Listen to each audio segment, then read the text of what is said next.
जब प्रैक्टिकल में गया तो मुझे समझ नहीं आता ये लोग क्या कर रहे हैं, ये करना क्या चाह रहे हैं, ये क्या।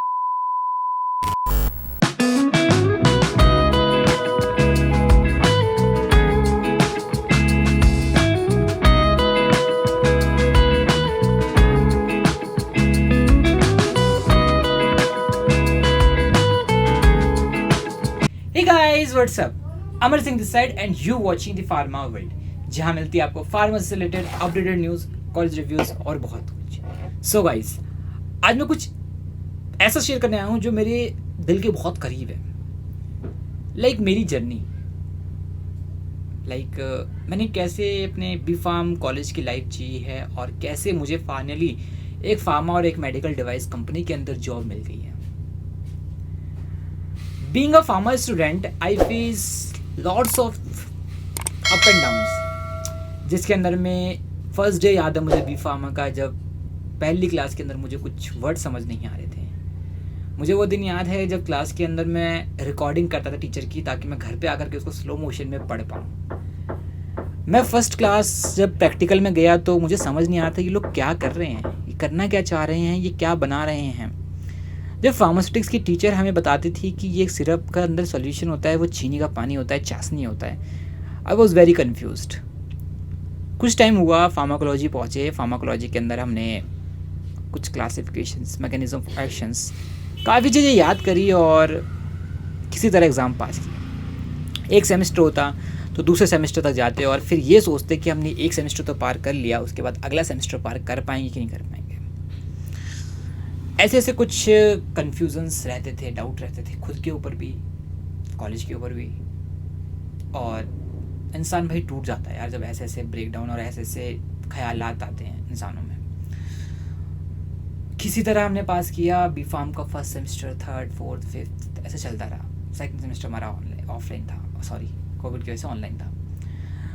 अब हम पहुंच गए थर्ड सेमेस्टर के एंड में, थर्ड ईयर के एंड में, जहाँ पे हमें इंटर्नशिप करनी थी। इंटर्नशिप भी हमें कैसे मिलेगी उसमें कन्फ्यूज़न थे। इंटर्नशिप मिल गई, अब उसको कंप्लीट कैसे करेंगे कॉलेज के साथ साथ। एकेडमिक में छुट्टियाँ तो मिलती है, बस उन छुट्टियों में एंजॉय भी करना है, वो भी किसी निकल गया। फिर आता है हमारा जीपैट नाइपर। जीपैट का एग्ज़ाम दिया, काफ़ी ज़्यादा टेंशन रहती थी कि यार अगर क्लियर नहीं होगा तो कोचिंग कहाँ से लेंगे जीपैट के प्रिपरेशन के लिए। फॉर्म तो हमने भर दिया है, क्लियर होगा कि नहीं होगा, क्वालिफाई हम कर भी पाएंगे कि कर पाएंगे, अगर कर लिया तो फिर नाइपर का कैसे क्वालिफाई करेंगे। बहुत ज़्यादा थिंकिंग आती है यार। ओवर थिंकिंग की वजह से इंसान डिमोटिवेट हो जाता है। और मैं हमेशा अपने स्टूडेंट्स को यही बोलता हूँ कि कभी भी यार अपनी ज़िंदगी में डिमोटिवेट नहीं होना है, ओवर थिंक नहीं करना है। और एक वही टाइम था जब मैं टूट गया था और उस ओवर थिंकिंग की वजह से मेरा जीपैट क्वालिफाई नहीं हो पाया।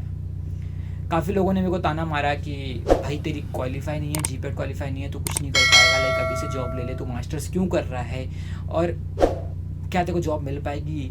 मतलब they are doubting on me, on my capabilities. So I thought इन्हें कुछ करके दिखाना है। तो मैंने कॉलेज में फॉर्म भरा है एम फार्मा के लिए, और मुझे पता था कोर्स जितने भी होते हैं, फार्मास्यूटिक्स, फार्माकोलॉजी, केमिस्ट्री और IP एनालिसिस, जिसमें भी जीपैट के पैसे मिलते हैं, वो पैसे नहीं मिल पाएंगे, स्टाइपेंड जिसे बोलते हैं। और हमारा कॉलेज तो अभी जाके अप्रूव हुआ है जीपैट के लिए, सॉरी रेगुलेटरी के लिए, कि जीपैट जो क्वालिफाई है उसको रेगुलेटरी में पैसे मिलेंगे, स्टाइपेंड मिलेगा। तो उस टाइम पे बाकी सब कोर्सेज़ को मिलते थे, एक रेगुलेटरी वाले में नहीं मिलता था। तो बच्चे क्या है कि थोड़ा रेगुलेटरी की तरफ कम आते थे, क्योंकि उसके अंदर स्टाइपेंड नहीं था। जितने भी क्वालिफाइड स्टूडेंट थे वो बाकी सारे कोर्सेज़ के अंदर चले गए। रेगुलेटरी में सीट थोड़ी खाली थी और मुझे लग बाई चांस इसके अंदर एडमिशन मिल गया। एडमिशन मिला, फिर मैंने डे 1 से सोच रखा था कि यार कुछ करते हैं यार इसमें, मतलब हो गया, बहुत हो गया। क्योंकि यूट्यूब वीडियोस भी बनानी थी मुझे उस टाइम पे, अपना दुकान भी संभालना था और थोड़ी दिक्कतें भी थी, क्या होगा क्या नहीं। क्योंकि जब इंसान फोर्थ ईयर में पहुंच जाता है ना, तो उसकी काफ़ी दिक्कतें होती है, काफ़ी टेंशन होती है। फिर एडमिशन लेने के बाद मैंने फर्स्ट ईयर से पढ़ना स्टार्ट किया थोड़ा बहुत, और जब पढ़ने बैठता था तो उसमें 100-150 पेज की गाइडलाइंस होती है। क्योंकि रेगुलेटरी एक ऐसा डिपार्टमेंट जिसमें आपको कम्युनिकेशन स्किल अच्छी चाहिए, पर्सनैलिटी थोड़ी बहुत ठीक चाहिए, थोड़ा बहुत आपको गाइडलाइंस का अंडरस्टैंडिंग होनी चाहिए। बुक्स इसके अंदर कुछ नहीं होती थी। मैंने लाइब्रेरी कार्ड बनवा लिया, अभी सबमिट करके आया हूँ library card. Library card submit करने के बाद, मतलब लेने के बाद मुझे कोई फ़र्क नहीं पड़ा, क्योंकि लाइब्रेरी के अंदर हमारी कोर्स की बुक ही नहीं होती थी। सब कुछ हम ऑनलाइन पढ़ रहे हैं, ऑफिशियल गाइडलाइन से पढ़ रहे हैं, 150-200 पेज। बट किया हमने, फर्स्ट सेमेस्टर सेकंड सेमेस्टर किसी तरह पास हुआ, थर्ड सेमेस्टर पास हुए, फिर आई बारी प्लेसमेंट की। प्लेसमेंट के टाइम पे मैंने फर्स्ट कंपनी में किया और उस टाइम पे मैं उस स्टेज तक मतलब थर्ड स्टेज क्वालिफाई कर चुका था, बट यहाँ पे मेरा लक बहुत बेकार था। फाइनल स्टेज में फेल हो गया, लाइक रिजेक्शन।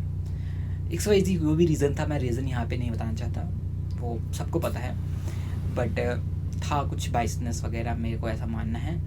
फिर मैंने सेकंड कंपनी में दिया, वहाँ पे भी नहीं हुआ। थर्ड इंटरव्यू दिया, उसमें भी ढह गया, क्योंकि मुझे यार उसमें जाना था जिसमें इंटरेस्ट था। डाटा एनालिस्ट, ह्यूमन इकोनॉमिक्स वगैरह में थोड़ा नहीं था, तो मैं उसमें ढंग से दे भी नहीं पा रहा था यार interview.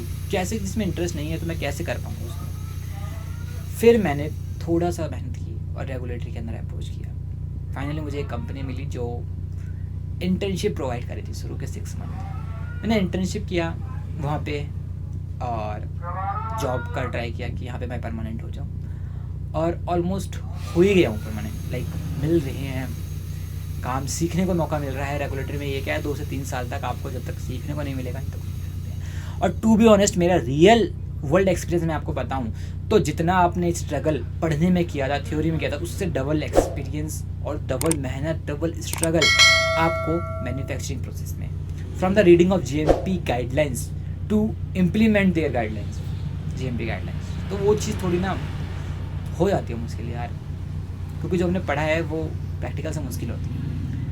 But day to day life में मैं डेली कुछ ना कुछ सीख रहा हूँ, और मैं आप सबको यही बोलता रहूँगा कि कुछ ना कुछ सीखते रहो और आगे बढ़ते रहो। जस्ट ये कोई इन्फॉर्मेटिव वीडियो नहीं थी, ये कोई नॉलेज वाली वीडियो नहीं थी, मैं बस शेयर करना चाहता था आप लोगों के साथ और शेयर कर दिया। मुझे आशा है कि आप लोग थोड़े तो मोटिवेट होंगे इस वीडियो को लेकर के, और कभी भी गिव अप नहीं करेंगे, हमेशा अपना 100% देंगे, और अपनी लाइफ में जितने भी अप्स एंड डाउन आएंगे उनको फेस करने की हिम्मत रखेंगे। Over thinking, distraction, negative energy से दूर रहेंगे और पॉजिटिव एनर्जी को हमेशा अट्रैक्ट करते रहेंगे। और अट्रैक्शन कभी भी किसी